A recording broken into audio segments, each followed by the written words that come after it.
Yusek, good morning. Kuha lang po ako ng reaction from the palace. Kahapon po kasi may pasabog si dating Congressman Saldico at isinama na po niya si Presidential San at House Majority Leader Sandro Marcos. Alam po ba ni Pangulong Marcos yung akusasyon ni Saldico laban kay Kong Sandro na sinasabing nag-insert ng 50 billion may nagkaroon siya ng 50 billion budget insertion. Ano po yung reaction ni Pangulo dito? Unang-una po ay nakapagsalita na po at nagpahayag na po ng denial si Congressman Sandro Marcos. Yan daw po ay kasinungalingan ayon sa kanya. At sa atin naman po, bago tayo magbigay ng anumang tugon dyan, mas maganda po siguro na tapusin na muna kung siya man po yung nagsasalita ni Zaldico ang kanyang mga mensahe, ang kanyang mga di umanong mga kwento mula video 1, 2, 3 hanggang video 4 and 5. Madaling nag-iba ang kanyang hairstyle. Kaya tuwing makikita natin at masasabi natin ang mga inconsistencies, maaaring magbago rin siya ng kwento. So dapat matapos muna lahat ang kanyang mga sinasalaysay dahil sa tuwing mapupunan natin ang kanyang mga inconsistencies, sumasabay po ang kanyang pagbabago ng kwento sa pagbabago ng hairstyle sa video. Follow up lang, ma'am. Ma'am, may report din po ba ang Palasyo ng Malacanang regarding sa intelligence report na may nakikipag-ugnayan si Saldico sa grupo na gustong pumalit po daw na sa gobyerno ng Marcos? Wala pa po tayo masasabi patungkol dyan. Wala po tayong update. At tingnan po natin kung meron pong ganyang mga alingas-ngas. So, ibibigay ko po sa inyo ang update kung meron man. Salamat, Yusek. Thank you. Next is Julie Bay sa 1PH. Morning, Yusek. Yesterday po napaulatan na aresto si former presidential spokesman Harry Roque. May official communication na po ba or clarification yung palace tungkol dito? Sa ngayon po, nakausap po natin ang pamunuan po ng DILG at magbibigay na lamang po sila ng update kapag meron na po. So wala pa pong confirmation, ma'am? Yun po yung ayon sa DILG, hindi natin mako-confirm. Pati sa DFA ay wala pa rin pong confirmation. So magbibigay ng update kapag meron na po. Thank you. Ivan Mayrina, GMA News. Sorry ma'am, balikan ko yung tanong ni Ann kanina. Sabi ninyo, kung siya nga po yun, can you elaborate? Are we expressing doubt that that is Zaldico? Sa nakikita po natin ng mga pag-iba-iba ng kanyang mga imahe, hindi mawawala sa isipan kung siya man yun o hindi. But still, sasagot po tayo. At ang nais lang po natin ay tapusin niya ang kanyang salaysay. Kasi tuwing mapupunan natin ang kanyang mga inconsistencies, nababago rin po ang kanyang statements. So makikita niyo po yung mga pabago-bagong statements mula video 1, 2, 3 hanggang 4 and 5. Can you point out some of the inconsistencies you've spotted so far from video 1 to video 4 or 5? Unang-una, hindi niya binanggit sa video 1, 2, ang sinasabing transaksyon ng 2022. Maliwanag na ang binanggit niya na nagsimula daw ang kanyang pakikipag-usap di umano kay Secretary Mina Pangandaman 2024. So nung napuna ang mga inconsistencies, nabago ang kwento. So mas magandang hayaan natin, tapusin niya na muna. Kasi sabi nga natin, tuwing makikita natin ang mga inconsistencies, hindi lang po tayo, pati yung mga ibang mga lawyers, ibang mga eksperto na bumabasa at nadidinig ang kanyang mga sinasabi at napupuna ang inconsistencies, ginagamot nila sa mga susunod na mga videos. Sorry, and what does that have to do with the changes in his appearance, in his hairstyle? Kung isang araw lang itong ginawa, hindi dapat nababago ang itsura. So it means, lumalabas. Iba-ibang araw ito ginawa. At malamang, ay bumabase sila sa reaksyon ng tao. Sorry, on to my main question. Kahapon po sinagot ni VP Sara Duterte ang tanong kung handa siyang maging Pangulo sakaling magbitiw si Pangulo Marcos. Ang sabi po niya, and I quote, "There is no question about my readiness."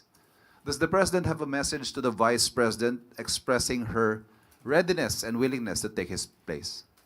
Handa na po siya maging Pangulo kapag ka po nawala or natanggal ang Pangulo sa pwesto. Tama po ba yon, Sir Ivan? Yun po ba ang sinabi niya? Handa siyang pumalit sa Pangulo kapag ka Nagbitiw. nagbitiw. Ang tanong din natin sa taong bayan, handa na po ba kayo sa mas marami pang Mary Grace Piatos? Unang-una po, ang Vice Presidente, hindi acceptable, it is not acceptable for a Vice President to anticipate the resignation of the President. Presidente na pinagsisigawan nilang bumaba sa pwesto. This is definitely a form of political destabilization. Pinapahina niya ang public confidence ng tao sa administrasyon. And those words contribute to the climate of uncertainty and crisis. Kung handa siya, makikita po natin, nag-anticipate siya na mawawala ang Pangulo. Yan po ang balak nila. Yan po ang nasa isip nila. At yan po ang ginagawa nila ngayon. Sorry, ma'am. Last, ito yung mga nakalista ko sana ng tanong. Aside from resignation calls, there are also talks of succession, talks of a transition council, civilian military junta. Lahat po yan nakaangkla sa pag-question sa fitness to lead ng Pangulo. Direct question, ma'am, is the President fit to lead and is he in control? Tinatanong pa po ba yan? Of course. Nakikita natin ang trabaho ng Pangulo. Araw-araw, hindi humihinto sa pagtatrabaho. Hindi nga po nakakapagbakasyon. At hindi nakakapunta sa beach para mag-swimming. So, sino po ba talaga ang ready na maging leader ng bansa? Walang iba kundi ang Pangulong Marcos Jr. Thank you very much. Thank you. Follow-up question, Eugene Fernandez, IBC 13. Yusek, I would like to have a follow-up question regarding kay Saldico. Yusek, since na-mention nyo, gusto nyo matapos na muna yung sinasabi ni Saldico, how important it is for the palace to listen yung lahat ng sasabihin ni Saldico? Kung nagiging parte po ito ng balita at ito po ay nagiging issue, hindi naman po hindi pwedeng pakinggan ito. Kailangan lahat po na nangyayari sa bansa, basta po verified, pinapakinggan po ito. At kailangan din pong ikonsidera. So, kailangan matapos muna kung ano ang sinasabi niya. At mas maganda, ayon sa Pangulo, umuwi siya rito. At dito niya, ikwento lahat yung nais niyang ikwento. Dahil kapag nagkukwento ka lang sa likod ng monitor, ang hirap tignan at i-assess ang credibility ng taong nagtatago lang. Thank you, Yusek. Thank you. Next is Marker Sargan, Brigada. Good morning, Yusek. Sa budget deliberation po kahapon ng Senate, nabanggit po or nag-present si Senator Robin Padilla ng isang voice clip na ang sinasabi allegedly, binabanggit po na voice recording nyo daw kausap yung mga vlogger. Baka gusto nyo pong sagutin ito, ma'am. For the satisfaction of Senator Robin Padilla, hindi po ako ang nasa video clip. Dahil sa ating pagkakaalam, itong video na to ay lumabas na noon pa at ibang muka ang pinapakitang binabanggit na madam. Hindi nga po ito kinover ng mainstream media. Dahil lumalabas, ayaw nila maging lihitimong balita ito nang hindi naman nila alam ang source. So, I deny that the person o kung sino man sa dalawa doon, na it's I who was talking to a certain vlogger. Now, si Senator Robin ay nagpapanukala ng anti-troll farm bill. Maganda ang kanyang adhikain, maganda ang kanyang pinapanukalang batas, troll farm for fake news. Sana maging modelo din po si Senator Robin. Modelo na hindi magpapagamit o magpapabiktima sa troll farm na nagpapakalat ng fake news. Sabi nga po ni Senator Loren kahapon, you should know first your source. And since dininay niyo po na kayo, ma'am, may balak po ba kayong gawing legal na aksyon regarding dito sa audio clip? Hindi nga po natin alam kung saan ang galing.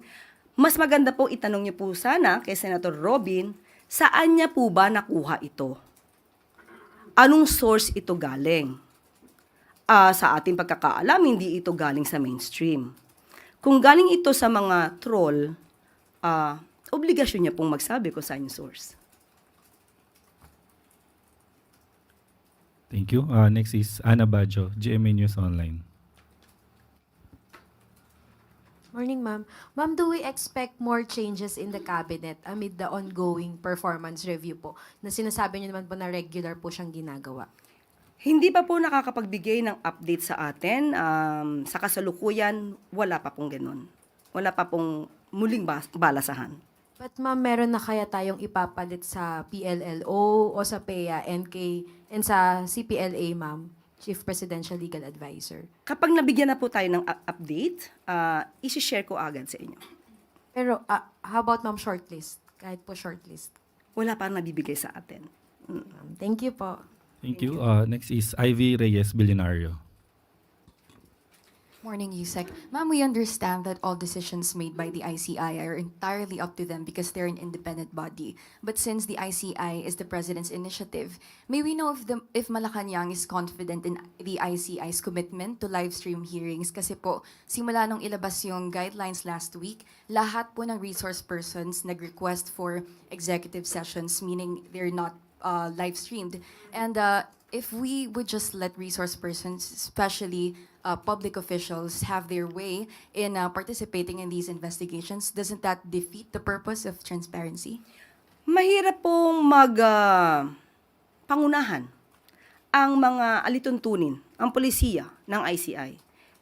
Okay, this is created, established by the President, but that's the reason why it is called Independent Commission.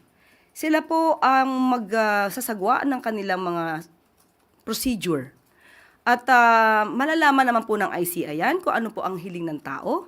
At ayon naman sa kanila, may mga legal na basis kung bakit ina-allow nila yung executive sessions. So, mas maganda po na ang katanungan na yan ay sa kanila talaga iba to dahil mas alam nila kung ano ang nagaganap sa hearing nila. Thank you. Next is Chloe Hufana, Business World. Regarding sa cabinet shuffle pa rin, Yusek, is there any truth po na madidissolve ang office ni Secretary Go before? Tinawagan po natin si Secretary Frederick Go at sinabi po niyang madidissolve ang OSAPEA. At muli, anong meron pa? Number one, bakit? And number two po, hindi po ba ito makaka-affect sa mga ongoing trade negotiations such as yung mga FTAs and the tariff po with the US? According to SecGo, ang DTI naman daw po ang siyang nag-handle ng technical and substantial work with regard to trade agreements. So wala naman po maaapektuhan. And considering na galing po si Secretary Go sa OSAPEA at siya din naman po ang magiging secretary ng Department of Finance. So magkakatulungan po yun. And kailan po effective tong pagde-dissolve na ito ng office? Pag dumating na po yung papel, isi-share ko po sa inyo. Within the week? Let's see. Okay. Follow-up question, Ace Romero, Philippine Star. Sec, if that's the case, why did the President even create the office? Para magkatulungan. But since si Secretary Go ay mapupunta na rin sa Department of Finance at pareho naman po halos at magkakatulungan, so alam naman po niya ang expertise si Secretary Go. So might as well ma-dissolve ito para konti na lang po ang magiging ahensya. Total, pareho naman po ang naging leader ng dalawang ahensya. But during the time it was created, ano ba yung wisdom for creating that office given na meron naman pong NEDA, meron naman pong DTI, meron naman pong DOF? Alam naman natin kung ano, saan ba eksperto si Secretary Frederick Go tungkol sa mga trade agreements. So since nga po ito naman ay natulungan na rin ng DTI at yung tao mismo, yung pinaka-head ng OSAPEA, ay mapupunta naman din po sa Department of Finance. Katulad na sinabi natin, magkakatulungan. So instead na magdalawa pang ahensya, na pareho namang eksperto doon, si Secretary Go, so might as well ma-dissolve siya at pagtulungan na lang po ng ibang ahensya, especially DTI. Na ngayon po, ang DTI po ang itinilaga to handle the technical and substantial work for that. Salamat po. Thank you. That's the last question, Yusek. Maraming salamat. Pangulong Marcos Jr. nakatakdang tanggapin ang ASEAN 2026 Coin at Philippine Festivals Coin series ngayong araw. Bilang pagkilala sa pagiging host country ng ASEAN sa 2026, nakatakdang ipresenta ng Bangko Sentral ng Pilipinas kay Pangulong Ferdinand R. Marcos Jr. ang ASEAN 2026 10 peso commemorative circulation coin mamayang hapon. Ang nasabing commemorative coin ay paghirang sa tungkulin ng bansa na pangunahan ang pagbubuklod ng Southeast Asian nations. Kasabay ding tatanggapin ni Pangulong Marcos Jr. ang mga bagong disenyo ng 100 peso Philippine Festivals commemorative coins na nakatakdang i-release sa 2026. Tampok sa 12 commemorative coins ang iba't ibang detalye o detalyadong disenyo na sumisimbolo sa mga natatanging pistang Pilipino.